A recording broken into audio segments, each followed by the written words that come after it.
Yo les invito a que escuchemos a continuación el mensaje que trae para todos ustedes el diputado federal Jesús Alberto Cano Vélez. Fuerte el aplauso.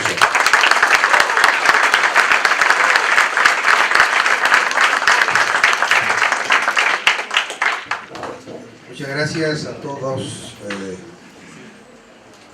y a todas las damitas. Saludo con aprecio sobre todo al nuevo director del instituto, maestro José Escárcega. Lo conocí allá en el Tecnológico de Agua Prieta, justamente, que hace un par de meses estuvimos por ahí. Y saludo pues a los maestros, conferencistas que nos han dado su plática muy interesante, y te la comento. A Martín Gerardo y a Ludivina Gutiérrez, a mi amiga, la secretaria de la sección aquí del sindicato, Jesús Meléndez, y por supuesto a Hugo Peno, que es el vicepresidente del Colegio Estatal de Economistas. Efectivamente, como se mencionó, yo presido el Colegio Nacional de Economistas, un colegio muy dinámico. Tenemos agremiados a nivel nacional como 18,000 economistas, y los economistas no son nada fáciles, sobre todo, y gremio muy crítico. Yo soy un hombre gremial, siempre he participado en temas gremiales. Yo creo que es una parte importante de la vida de la sociedad mexicana.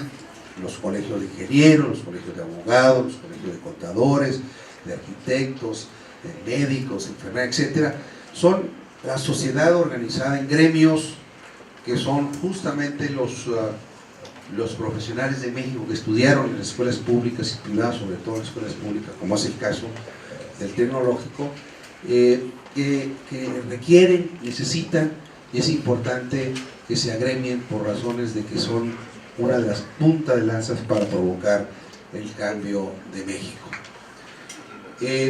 Yo me honro presidir este colegio nacional y sobre todo que pasé también por la Liga de Economistas como presidente del Comité Ejecutivo Nacional.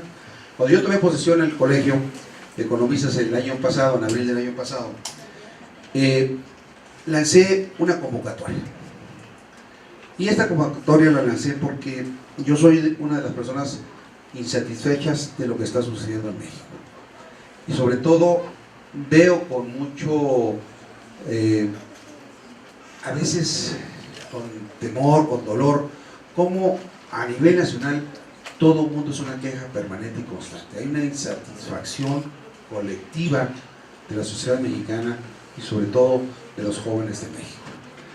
Una insatisfacción porque México, desafortunadamente en los últimos años, ha venido siendo un país que no crece lo suficiente, que no genera los empleos suficientes, sobre todo para los jóvenes. El país requiere generar 1 millón de empleos al año, todo el país. ¿Y saben cuántos creamos? 250,000 empleos permanentes registrados en el Seguro Social año con año. Solamente 250,000 promedio. El año pasado generamos 700,000, 650,000, pero el año pasado los perdimos con la crisis del 2009. Entonces somos un país que solamente durante los últimos 25 años que hemos crecido, ustedes son ingenieros, conocen bien las matemáticas, en promedio hemos crecido 2.2% promedio el Producto Interno Bruto de nuestro país, y en los últimos 10 años al 1.5%. Así, si no crecemos, no vamos a generar la riqueza necesaria, no vamos a generar los empleos necesarios, y por lo tanto los jóvenes que están entrando al mercado de trabajo no van a tener las oportunidades que requieren. Yo veo una enorme satisfacción de los jóvenes, un estrés natural. Cuando yo platico con mis hijos o los hijos de mis amigos, todos salen de la universidad, de los tecnológicos, de las universidades públicas y privadas, y empiezan a voltear, ahora sí que para todos lados, y ahora donde trabajo. O bien, si encuentran trabajo, lo encuentran en algo para lo cual no estudiaron, o bien se incorporan a las filas de la informalidad plena. Por ejemplo, el dato que mencionaba el maestro Martín Gerardo Aguilar, habla de 414,000 alumnos del Sistema Tecnológico Nacional. Sí, nada más que tenemos 7 millones de jóvenes que no tienen ninguna oportunidad. 7 millones. Las universidades públicas, la UNAM, el Politécnico Nacional, la UAM, el Distrito Federal, o todas las universidades públicas de todo el país, no están ofertando por falta de recursos presupuestos necesarios. No existen los recursos suficientes. ¿Y qué es lo que está pasando? ¿Por qué no existen los recursos suficientes? Bueno, simple y llanamente porque estamos viviendo en un mundo, en un modelo de desarrollo que no está dando de sí, un modelo de desarrollo que ya se agotó, un modelo de desarrollo que nos insertamos en el mundo y el mundo se cayó con la crisis del 2008 y 2009 y tuvo un problema de esa naturaleza. Ahorita en el mundo se está discutiendo qué hacer y nosotros pocos somos los que estamos discutiendo el qué hacer y cómo vamos a resolver nuestro problema interno. ¿Qué sucedió?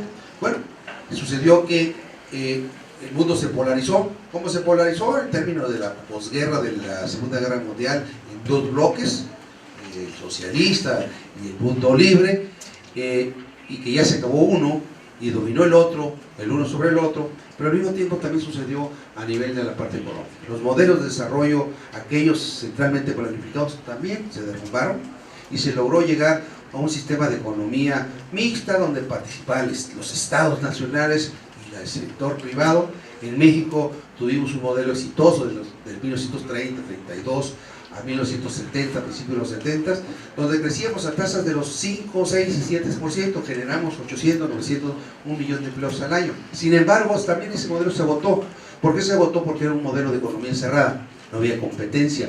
La clase industrial de nuestro país era una clase industrial que, pues, al no haber competencia, producía productos caros y de mala calidad. Entonces, el mundo empezó a cambiar, sobre todo en Estados Unidos y en Inglaterra. Se inicia en las universidades norteamericanas y en las universidades europeas, sobre todo en Inglaterra, un nuevo modelo de desarrollo que decía: el Estado Nacional o los Estados Nacionales se tienen que retirar de la intervención y la participación plena en la economía. Inicia una corriente que se nombró sobre todo en la escuela de Chicago y en la escuela de las escuelas de Inglaterra, en Oxford sobre todo, y entonces se inicia una corriente ideológica, muy importante, ideológica, donde dice el mercado es el que tiene que resolver la libre asignación de los recursos, porque los agentes económicos de todo tipo, el empresario, el industrial, el financiero, etc., son, en función de la competencia, son los que van a asignar los recursos eficaz y eficientemente. El agente económico es el sabio. Nadie tiene que intervenir. La mano invisible del mercado es la que decide todo. Y ese pensamiento económico empezó a dominar en el mundo a partir de principios de los 80, sobre todo, y en México viene y aterriza ese modelo de desarrollo, sobre todo de aquellos jóvenes mexicanos que se fueron a preparar a estudiar sus maestrías y sus doctorados en las escuelas norteamericanas, de estas 2 escuelas. Y estos, cuando regresan a México, imponen este modelo de desarrollo. El Estado mexicano no se tiene que meter en la economía y dejémoslo libre el mercado. Entonces empezamos a abrir, hacia 1985, México abre sus puertas, se incorpora al famoso GATT, en 1993-94 el Tratado de Libre Comercio por Estados Unidos y por Canadá. En los últimos años tenemos 12, 14 tratados y acuerdos comerciales con más de 50 países del mundo, sobre todo los grandes países y bloques económicos. Nos abrimos indiscriminadamente y dejamos de hacer nuestra tarea. Nos olvidamos de algo que dice la Constitución. La Constitución, en su artículo 25 y 26 constitucional, dice: el Estado mexicano es el rector de la economía nacional. El Estado mexicano es el que se convierte en el Estado promotor del desarrollo. El Estado mexicano es el que promueve el crecimiento, el desarrollo y fomenta las actividades de los particulares y de los sectores de las regiones. Como el modelo dogmático decía, el Estado no tiene que intervenir, al pasar de un extremo a otro, sucede que dejamos el Estado mexicano, sobre todo a través del gobierno y de los gobernantes de los últimos 25 años, 20 años, se retiran de eso. Entonces, mucho mercado y poco Estado.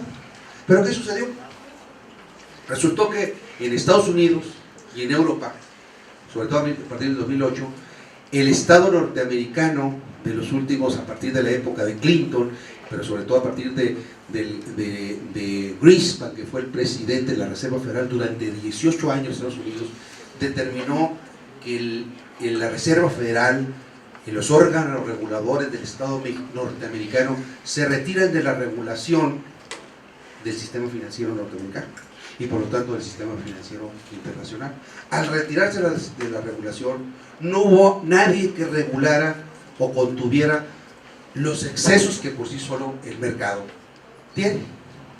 Al retirarse de la regulación, los dejaron libres y sucedió, de ahí se derivó la crisis del 2008 gestándose y que tronó en el 2009 con el derrumbamiento del fondo de inversión de Lehman Brothers y empezó una serie de cadenas o fichas de dominó en el sistema norteamericano porque no hubo quien regulara aquellos famosos bonos sucios, bonos de piramidación que se fue dando, de ir a la venta de sobre todo los bonos hipotecarios mal dados, el exceso en Norteamérica de que todo el mundo gastó más de lo que tenía, que todo el mundo tenía una casa, dos casas, tres casas, y les prestaban hasta para los muebles, y luego les prestaban sobre todo, entonces fue piramidando una burbuja que en un momento con la quiebra de un solo banco que el gobierno norteamericano, por otro tipo de razones, dejó que quebrara, empieza el derrumbamiento como una ficha dominó, y una crisis financiera derivada de la falta de regulación,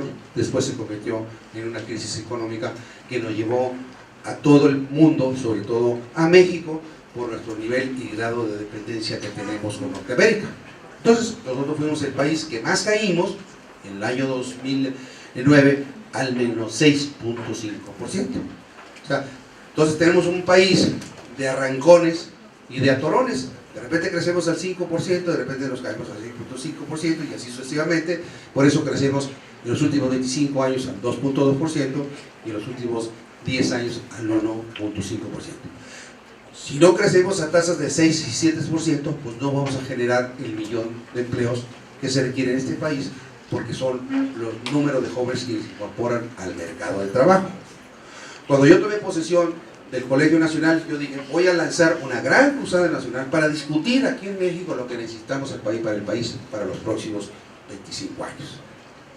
Hice foros nacionales y foros regionales en todo el país en el último año.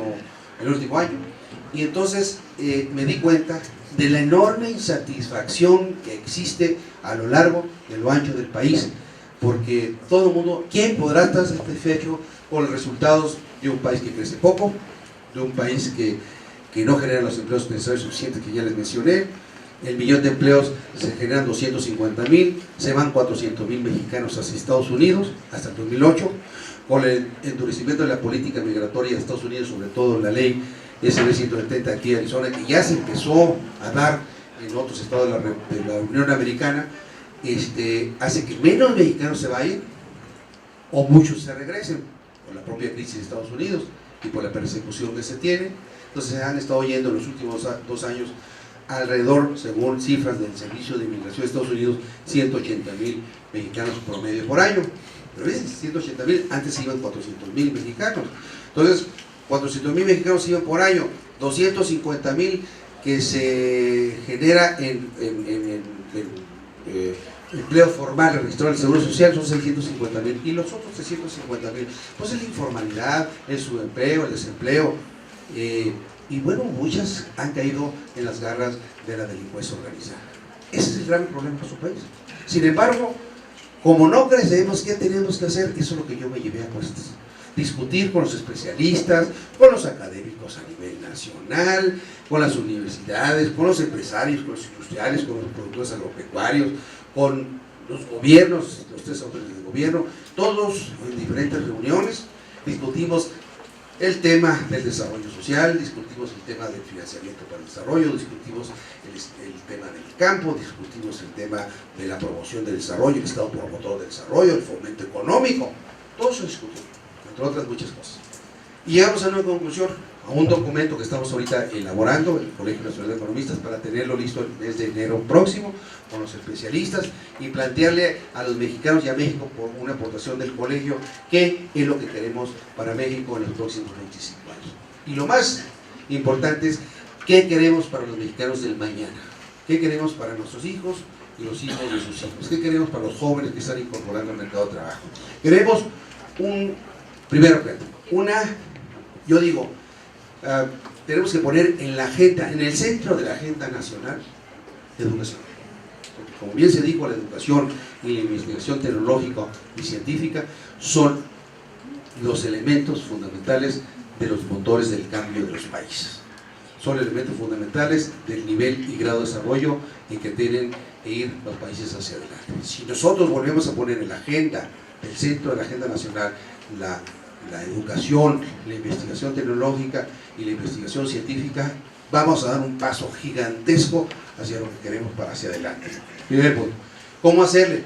Bueno, pero tenemos que hacer una reforma sendaria, tenemos que hacer una reforma petrolera, tenemos que hacer una reforma en materia de pensiones, tenemos que hacer una reforma en materia de los sectores productivos, en materia de competencia, en materia de regulación, en todos los hombres, en el centro de eso y en todo lo demás. Si queremos recursos, por ejemplo, nosotros en nuestra bancada del PRI, y ahora voy a hablar como diputado federal, presentamos una iniciativa que es una reforma constitucional para hacer obligatorio por parte del Estado mexicano la obligación de otorgarle a educación media superior y bachillerato obligatorio. Así como la obligación del Estado mexicano es que la primaria y la secundaria sea obligatorio, a partir ya de esta reforma constitucional que aprobamos, ya es obligatorio otorgarles a los jóvenes de México un espacio en la educación media superior. Incluyen justamente los tecnológicos. Ya está.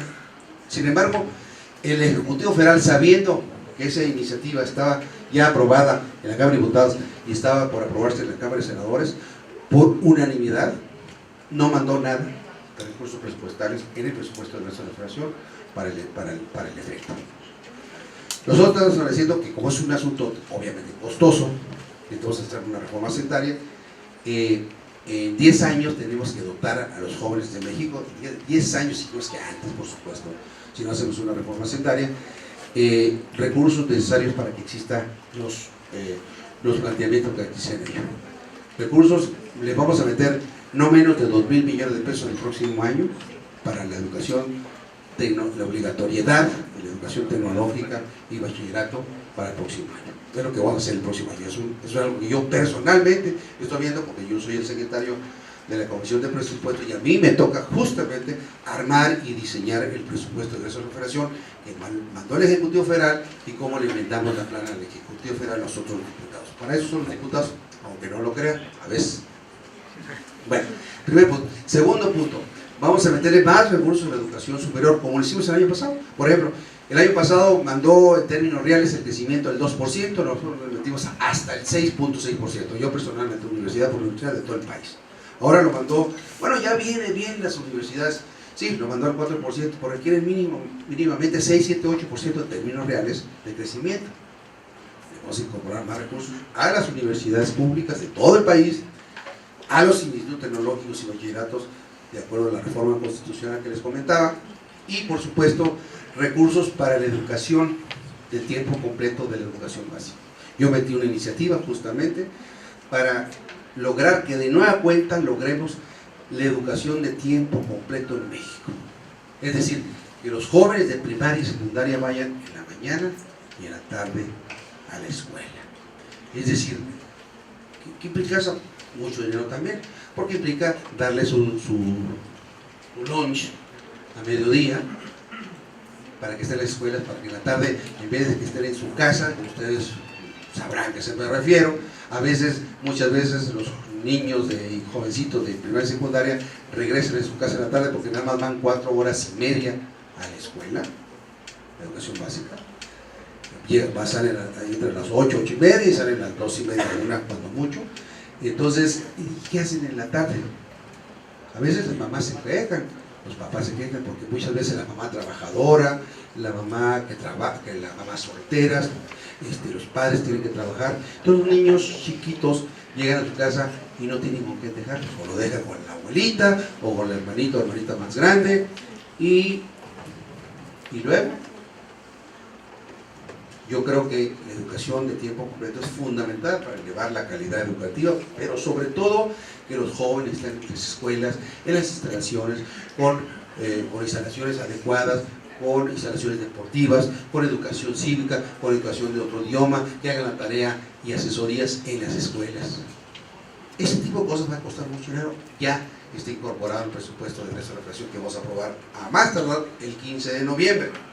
El 15 de noviembre nosotros sacamos un presupuesto donde, entre otras cosas, tenemos que aprobar mayor recursos para el campo.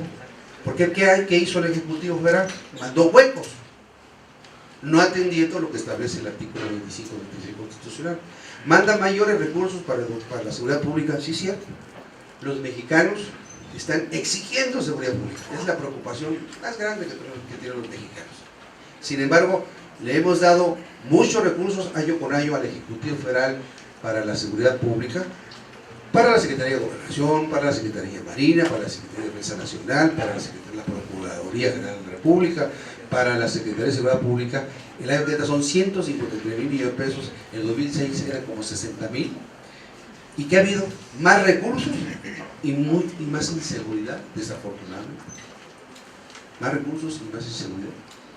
Entonces el problema no es de asunto no nomás de recursos, es un asunto de una educación cívica, de cuestiones de tipo ético y moral, de la impunidad, del respetar el Estado de Derecho que tenemos en nuestro país.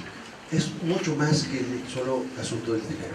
Entonces, mejores órganos de justicia, mejores órganos de procuración de justicia, mejores policías, mejores todo eso. Entonces es una estrategia distinta. Más gasto en seguridad, más inseguridad. Más gasto en dinero para atender la pobreza, seguridad social. Pero resulta ser que tenemos más pobres. Tenemos 52 millones de pobres en este país, que es la mitad de la población de México. Sí, el 66% de la población de México, fíjense bien, gana hasta 3 salarios mínimos. Cifras del INEGI, del censo del año 2010, hasta 3 salarios mínimos. Entonces, ¿qué queremos? Un país que crezca, que genere empleos, que genere detonar nuestro mercado interno, que aquí se mencionó justamente. Necesitamos explotar nuestras potencialidades productivas nacionales, sectoriales y regionales, una visión distinta de país, pero sobre todo un México más seguro, más abierto, con más competitividad y más productividad. La competitividad que se mencionaba, la educación tecnológica y educación científica elevan la competitividad. La India, que era un país enormemente atrasado, que forma parte de los 4 países emergentes de mayor crecimiento, como es Brasil, China, Rusia y la India, los famosos BRICS, están creciendo a tasas de 6, 7, 18 y China hasta 10% promedio anual. Crecer al 10% promedio anual significa que cada 7 años duplica su tamaño de la economía. Nosotros crecemos al 2, quiere decir que los chinos van corriendo 5 veces más a prisa que nosotros. Y los brasileños van corriendo 3 veces más a prisa que nosotros. Y los rusos van creciendo 3 o 4 veces más a prisa que nosotros. Y la India también. Ellos le apostaron algo muy importante: a ser menos dependientes. Nosotros somos dependientes de Estados Unidos. Si Estados Unidos les da un catarro, a nosotros nos da pulmonía. Si son menos dependientes porque no se han globalizado bajo el modelo, bajo el dogma que nos vendieron. ¿Para qué produces si es más barato comprarlo fuera? ¿Para qué produces alimentos si es más barato comprarlo fuera? Resultó que después de 15 años de Tratado de Libre Comercio nos dimos cuenta de que no era así. Resulta ser que los alimentos son más caros ya en el mundo, la producción de alimentos. ¿Por qué? Cambio climático, heladas, sequías, desastres naturales, cambio en la geopolítica mundial de la demanda. Los países estos que acabo de mencionar, sobre todo tigres asiáticos como China, están demandando grandes cantidades de alimentos porque los chinos ya están comiendo. Es decir, 1.300 millones de chinos, ya 300 millones de chinos son de clase media, media alta, sobre todo en las zonas costeras. Y cada año 10 millones de chinos se incorporan a las zonas urbanas, que están demandando cantidades enormes de productos y sobre todo de materias primas y de alimentos. Pues tiende a elevar los precios de los mismos alimentos, más aparte de las contingencias climatológicas, y nosotros no estamos haciendo lo suficiente en México para producir nuestros alimentos. La FAO dice que para que haya seguridad alimentaria de los países se debe de producir por lo menos el 75% de lo que los países consumen. Nosotros producimos solamente el 53% de lo que consumimos. Entre el 53 y el 75% recomendado existe una gran brecha de mucho por hacer. ¿Y por qué no lo hacemos? Porque no hay una política de Estado, sobre todo en materia de impulso al sector agropecuario, porque sigue prevaleciendo el dogma que les acabo de mencionar: ¿a qué produces? Es más barato importarlo. Lo que sucedió en la crisis del 2009, 2008, 2009, le demostró al mundo que estaba equivocado. Hoy en el mundo se está discutiendo, como se rompieron esos paradigmas, esos dogmas, el mundo está discutiendo qué hacer en Europa, con lo que está sucediendo en Europa, con lo que está sucediendo en Estados Unidos, lo que está sucediendo en los países de América Latina. Los inconformes, sobre todo los inconformes, los jóvenes, porque no está creciendo los países y no están dando oportunidades de trabajo a los jóvenes. Si en el mundo está sucediendo, aquí en México debemos venir el vendaval, y decía yo, y no nos estamos guareciendo, no estamos haciendo lo suficiente o muy poco. Por eso la política contracíclica del paquete económico que nos mandó el Ejecutivo Federal a nosotros los diputados dista mucho de ser eso.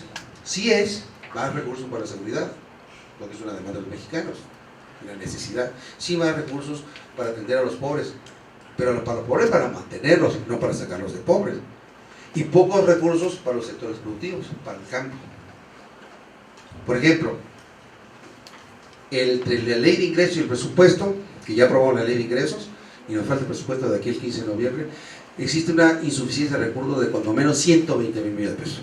La ley de ingresos nos va a dar 60,000 millones de pesos. Los otros 60,000 tenemos que apretar los programas que no son prioritarios para dotar ese hueco presupuestal. Solamente en el campo son más de 40,000 millones de pesos. El campo mexicano. Solamente en materia de agua son 15,000 millones de pesos. Solamente en materia de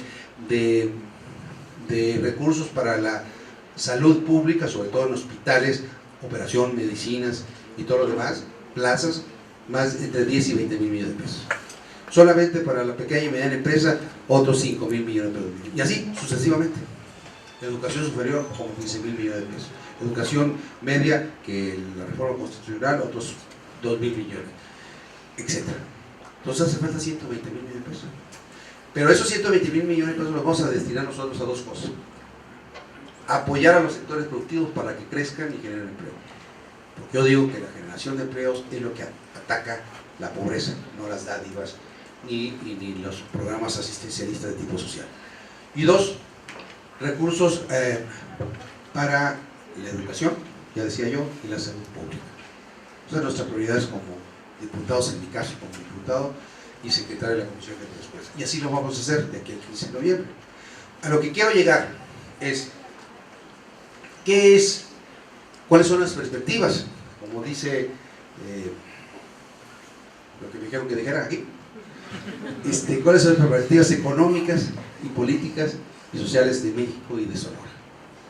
Las perspectivas son, en la medida en que nosotros, los que decidimos, o que estamos hoy por hoy, que nos dio la oportunidad, el electorado en mi caso como legislador, y los que pensamos distinto a lo que nos gobierna, en la medida que nosotros podamos inducir o conducir un nuevo modelo de desarrollo, un nuevo modelo que vaya hacia una dirección cierta.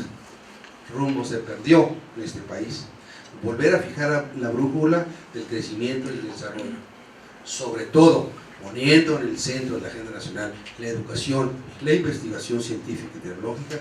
En esa medida vamos a dar los pasos suficientes y necesarios, y alrededor de ella todas las reformas que se tengan que hacer para contribuir con este gran objetivo de un México para crecer y para desarrollarse.